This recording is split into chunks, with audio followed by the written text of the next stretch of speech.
Welcome to the Mobile Home Park Mastery Podcast, where you will learn how to identify, evaluate, negotiate, perform due diligence on, finance, turn around, and operate mobile home parks. And now, here is your host, the fifth largest mobile home park owner in the United States, Frank Rolfe. I am a baby boomer, and being a baby boomer used to have a lot of clout because we were the largest segment of the U.S. population. Today, we're not. Millennials are a bigger bracket of age than baby boomers. And millennials, Generation Z, Generation X, all share one thing in common regarding housing. They're very much into what are called social amenities. This is Frank Rolfe with the Mobile Home Park Mastery Podcast. We're going to talk about what social amenities are and how you can add those to your mobile home park to attract and retain your customers. Now, my first exposure to social amenity, this concept, came when I toured a apartment building in Chicago that someone gave me a tour of this project, the developer. And they were very excited about it. And what you had is you had a giant building with all kinds of tiny little apartments, little micro apartments, roughly 300 square feet. But what held the whole thing together, despite all of the apartments were bleak and dreary, was that you had this giant lobby area filled with people playing pool, ping pong, all kinds of games, sitting in sofas, playing video games with each other, just hanging out, having drinks. And that's what made that community work. That giant apartment complex, the glue that held it all together was the fact it had so much fun stuff to do with your friends. And then later I was touring down in Las Vegas, the mobile home park that was pioneered by a guy named Tony Tsai. He was the founder of Zappos, sold out to I've forgotten who, for about $800 million. And he lived in a penthouse in Las Vegas. And he was very, very lonely. So he decided he would create his own property, his own special living arrangement. So he bought an old mobile home park in Las Vegas, and he called this thing Airstream Village. He got rid of all the existing homes. He cleaned the whole thing out. He imported in a bunch of Airstream trailers and tiny homes.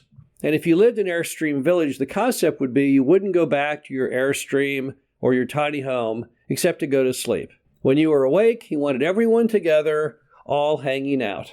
And to further this cause, he had everybody who lived in Airstream Village, they had to donate their time into one of many functions to keep that social amenity going. Some people volunteered to be cooks. Some people volunteered to be entertainers. He had a giant stage in the middle, and he would try and have a play or some kind of performance every night. And Tony loved it. So did the other residents. So it seemed to work. So again, I was like, okay, well, that's an interesting concept there, because as a boomer, we're really not that sociable like that. We don't normally congregate together and do things. But I realized at the time, this is probably a good thing to start thinking about, is how you bring the concept of social amenity to the good old American mobile home park. Well, here are some concepts that you can utilize to try and introduce this to your property. The first is any amenity that brings people together. And in most mobile home parks, the most successful thing you can do, if you want to bring residents together to hang out, forge bonds, network, is picnic tables and charcoal grills. There was an RV park study done years ago that found the number one activity that people looked forward to with their RV in choosing an RV park to stay out was outdoor cooking. It was far, far ahead of all other options. That was definitely the number one. And RV park customers are very similar to mobile home park customers. In fact, I don't know of any American who does not like outdoor cooking. I love eating outdoor cooking. I have no ability to do it myself. I'm not a good chef.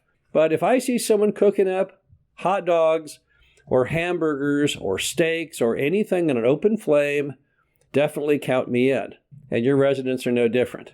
Adding picnic tables and charcoal grills to any mobile home park does not require a lot of space, and it's hugely successful. If you have the space and the money, you can also add a small playground for kids to play on, so the adults can sit at the picnic tables eating while the kids run around and play on the playground. And again, it's a great way for people to meet each other and to socialize.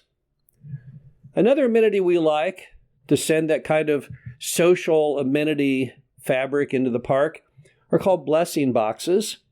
These start off just as little cases, look like bookcases, that stand either on one pole or two. They can be made out of metal, they can be made out of wood, and the community itself then decides what goes in the blessing box. They normally come in two varieties. Number one, food products. People will put cans of food, boxes of spaghetti noodles, those type of things in the blessing box because they have a surplus. And then those who need it, because they're having some kind of problem at the time, they can go down. They always know food is available in that blessing box. Someone got laid off from their job. Their new job hasn't started yet.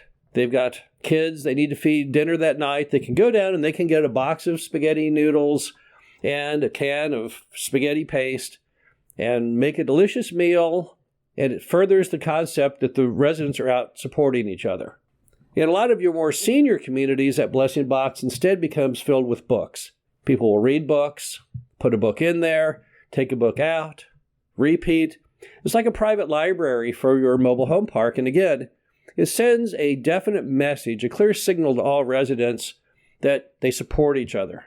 It helps build that very, very important social amenity of support. Now, another thing you can do to build that social amenity is the spring cleanup event. Now, a spring cleanup event is something that you should do typically in the spring of each year. You announce a date, always on a Saturday, and you bring in a roll-off dumpster.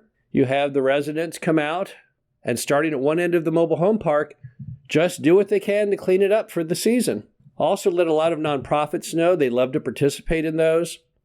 And also, you probably want to bring in at least one person who can use a hammer and a saw. I would not let the residents touch anything like that. All they're allowed to do is to pick up litter and to paint. You should supply them with eye protection, with gloves, and make sure that everyone simply is in the right spirit, which is let's try and do our best to make this the best property it can be. And you have a communal lunch. It can be barbecue, hamburgers, hot dogs, Mexican food, whatever you prefer. And it's a great way for the residents to not only meet each other and forge bonds, but to also get in the spirit of improving the property.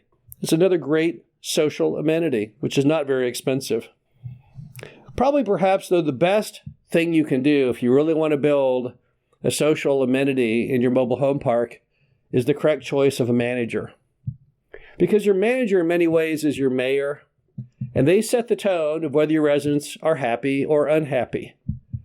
Back in the olden days, and by olden days I mean the 90s, people selected managers not based on their people skills, but simply based upon their bookkeeping and accounting.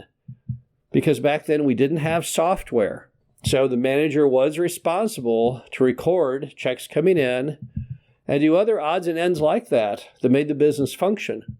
And that seemed to be more important to owners than getting along with the tenants. Today, of course, it's not true. Today, we're all using some form of software. We use Rent Manager, and we don't need a manager who's got any great accounting, bookkeeping skills. It's no longer required. Instead, what I need is somebody who gets along well with all of the residents, who has a happy attitude, a positive outlook.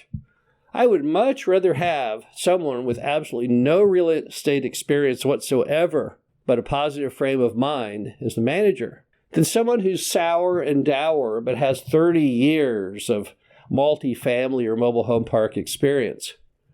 Because the manager is what helps people feel good about living in your property, and they either are the conduit that makes people want to get out of their homes and hang around and say hi to the manager and be happy in what they're doing, or those that hide from the manager and don't go to the playground because they're always afraid that the manager will come out and yell at them.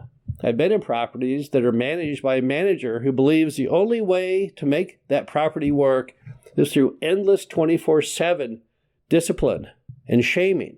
That does not work in a modern world. That doesn't work for boomers as well as millennials, Generation Z, or Generation X.